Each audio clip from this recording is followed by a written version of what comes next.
Good morning everyone. আজকে হচ্ছে আমাদের 5th ডে। আজকে আমরা যাচ্ছি হচ্ছে বেনারস। এখন অযোধ্যাতে আছি। অযোধ্যাতে তো এখান থেকে বেরোবো। এবার হোটেল থেকে চেক আউট করবো। এখন বাজে সকাল 7টা বাজে। তো অযোধ্যায় সকাল 7টার সময় আমরা এখন চেক আউট করছি। সব কিছু গোছানো আছে, গুছিয়ে এবারে গাড়ি নিয়ে বেরিয়ে যাব। তো তো চলো, বলো জয় শ্রীরাম। আর কি বলে একই নারা একই নাম, জয় শ্রীরাম জয় শ্রীরাম।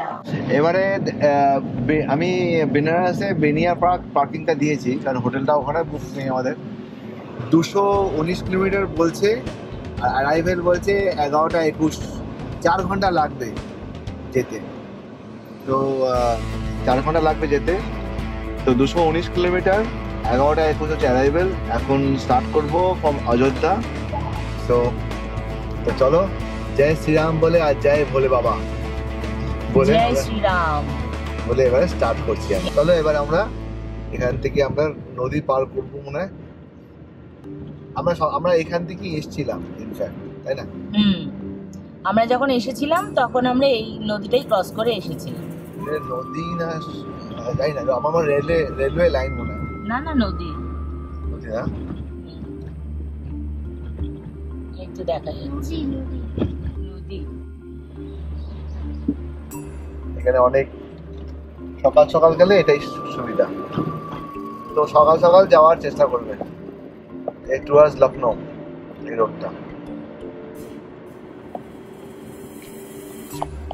সেটা হচ্ছে গাড়ির চলেছে 1074, আর এখন আর 2 দাগ তেল বাকি আছে। তো মোটামুটি টোটাল ট্রিপে আমি একটা ফুল ট্যাঙ্ক করে এসেছিলাম কলকাতা থেকে। তারপরে বিহারে ওখানে 1000 টাকা তেল ভরলাম। তারপরে পূর্বাঞ্চলে গিয়ে কিন্তু তখন আমরা একটা ফুল ট্যাঙ্ক করেছিলাম ইন্ডিয়ান অয়েল থেকে। তো সেটা টোটাল ডিস্টেন্স কভার হয়ে গেছে প্রায়। এখনো যাবে গাড়ি মোটামুটি 126 কিলোমিটার যাবে গাড়ি। চলো, আমরা এখন NH 330।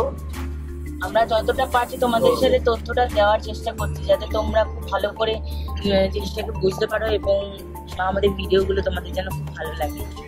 তো যতটা ভালো লাগবে লাইক, শেয়ার আর কমেন্ট কিন্তু অবশ্যই চাই।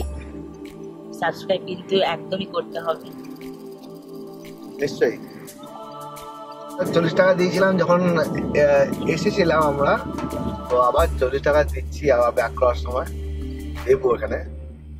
এটা NH 330।